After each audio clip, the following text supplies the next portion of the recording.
c'est Vega et bienvenue pour la review du chapitre 3 de Boruto, To Blue Vortex, tout simplement. Un chapitre concentré sur le nouveau Rasengan, nouveau jutsu de Boruto. Alors qu'est-ce que j'ai pensé de ce chapitre? Eh ben je suis toujours mitigé quant à la suite de Boruto. J'ai bien aimé Boruto Naruto Next Generation, mais Boruto To Blue Vortex, j'arrive toujours pas à accrocher. Et ce chapitre, bah c'est pareil, il se passe pas grand chose.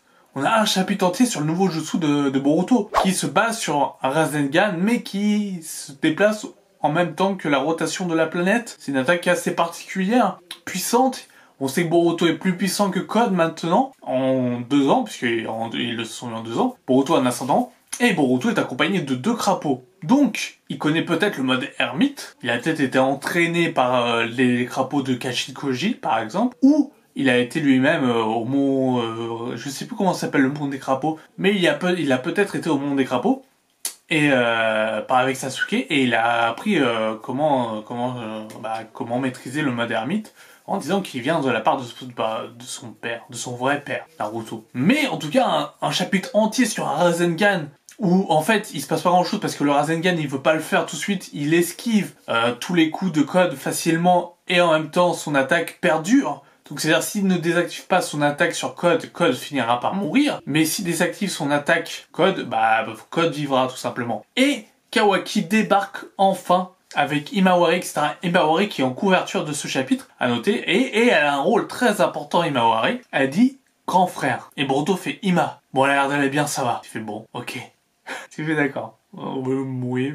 Mettre Imawari en couverture juste pour ça, ça vaut pas trop le coup. Je sais pas ce qu'ils veulent faire avec ce nouveau manga. C'est censé être un nouveau manga, il n'y a pas de contexte, il n'y a rien. On suit la logique de ce qui s'est passé dans Boruto Naruto Next Generation. Donc ça devrait être pas pareil. Ça devrait... Si c'est un nouveau manga, si vous voulez nous vendre ça comme un nouveau manga, mettez du contexte, mettez des choses, pas que du combat. Apprenez-nous des trucs, parce que là en fait on sait rien. À part qu'il y a des petits crapauds qui se baladent avec Boruto, et qu'il a un nouveau Rasengan. Voilà, j'ai résumé le chapitre en 2 phrases. Qu'est-ce que vous voulez? En 2 phrases, 40 pages. Et il faut attendre 1 mois pour avoir la suite. C'est assez long, très long. 1 mois pour voir la suite et on a juste ça comme information. On a les retrouvailles de Boruto et Kawaki qui lui sort quand même une bonne punchline en lui disant ses habits, t'as été un fils adopté des Uchiwa ou quoi? Et l'autre il fait ouais, t'as toujours une grande gueule. Bon d'accord, il les retrouvailles. Boruto n'a pas l'air d'avoir tellement d'animosité envers Kawaki. Kawaki veut toujours buter Boruto. Ça c'est clair et net. Shikamaru, il a son rôle d'Hokage, donc ça change pas des masses. Mais on voit Shikadai, etc. et ça clique. Mais c'est tout. Il se passe rien. Dans ce chapitre, il se passe vraiment pas grand chose. Il se passe plus de choses dans un chapitre de Dragon Ball Super héros en ce moment, que dans Boruto To Blue Vortex. Ce n'est pas un nouveau manga. Pour moi, c'est la continuité de Naruto Next Generation. Et quand je parle de continuité, c'est vraiment, c'est limite, il s'est rien passé entre temps, quoi. Il y a plein de questions en suspens, et si ça met des mois et peut-être une année, peut-être à y répondre, ça va devenir gonflant. Ça va devenir gonflant, et les reviews vont devenir salées. Je vais pas aimer Boruto To Blue Vortex. Pour l'instant, ça vend pas du rêve. Je veux dire, on a attendu une ellipse pour qu'en fait, ils se combattent contre Code et qu'ils soient plus puissants, mais ça... On s'en doutait qu'il serait plus puissant que Code, même Code aurait pu s'entraîner par exemple, pour être à niveau. Code n'est pas le boss final, peut-être que ça sera Kawaki, peut-être que ça sera un autre Suzuki, je pense plutôt au duo Suzuki Shibai par exemple. Pourquoi pas lui? Et il y a toujours aussi le problème de Momoshiki, est-ce qu'il arrivera à contrôler Momoshiki, le Kama, etc.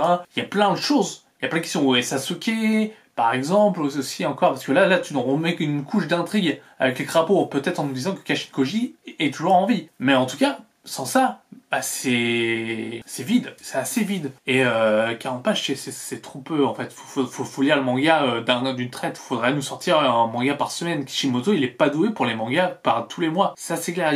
Je veux dire, il peut pas faire un manga qui sort tous les mois. Enfin, un chapitre qui sort tous les mois. Kishimoto, il est pas doué pour ça. Je veux dire, son écriture, là, c'est trop long. En 3 mois, pour la reprise, il s'est rien passé, hein. En 3 mois, je vous résume ce qui s'est passé, hein. Il y a eu Boruto qui est revenu à Konoha, qui se fight avec Kawaki et Code.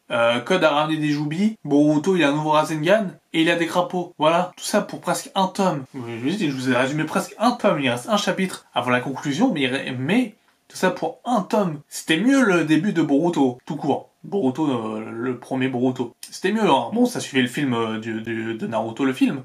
enfin Boruto le film, mais c'était beaucoup mieux. Même si je dis pas que le dessin est stylé, que dans le forme c'est bien, que j'ai hâte de savoir ce qui va se passer, c'est juste trop long. C'est l'étirement. Ils font de l'étiration, pourquoi je sais pas, peut-être parce qu'ils veulent étirer la licence jusqu'au bout, mais en tout cas il y a un étirement, mais pas nécessaire du tout, hein. T'aurais pu faire ça en un chapitre. Boruto il aurait pu faire ça en un chapitre, je veux dire là on a passé la moitié du chapitre, enfin les 3/4, avoir le Rasengan, le nouveau Rasengan. Je veux dire, il se passe vraiment pas grand chose. Il n'y a pas quels sont les enjeux, quelles sont les menaces, où on va. La question c'est où on va. Et on va nulle part pour l'instant. Pour l'instant on va nulle part. Il y a Boruto qui veut retrouver Jubi, mais on sait pas pourquoi. On sait pas pourquoi c'était le... Et là, forcément quand il s'échappe, bah il va vers Jubi. Et Boruto arrive à localiser Jubi. Voilà. Mais on sait toujours pas pourquoi Boruto veut voir Jubi. Peut-être pour le détruire, le tuer, se donner à bouffer pour que Kawaki devienne le roi des Otsutsuki. Je sais pas qu'est-ce qui va mener à la destruction de Konoha et au fameux combat Kawaki et Boruto. Parce que là, on n'a pas eu de flash forward en disant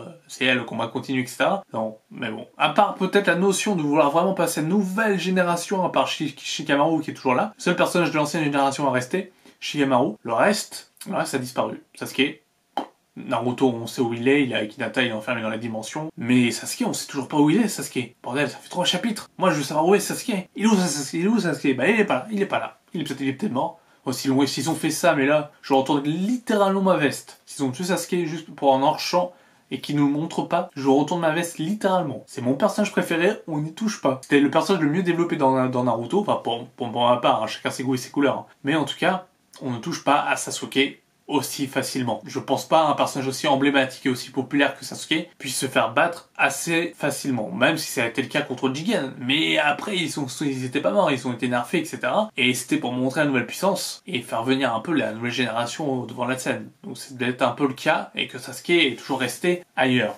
C'est peut-être le cas. Donc voilà, c'est à peu près tout ce que j'ai à dire sur ce nouveau chapitre de Boruto To Blue Vortex. J'espère qu'il vous aura plu cette review.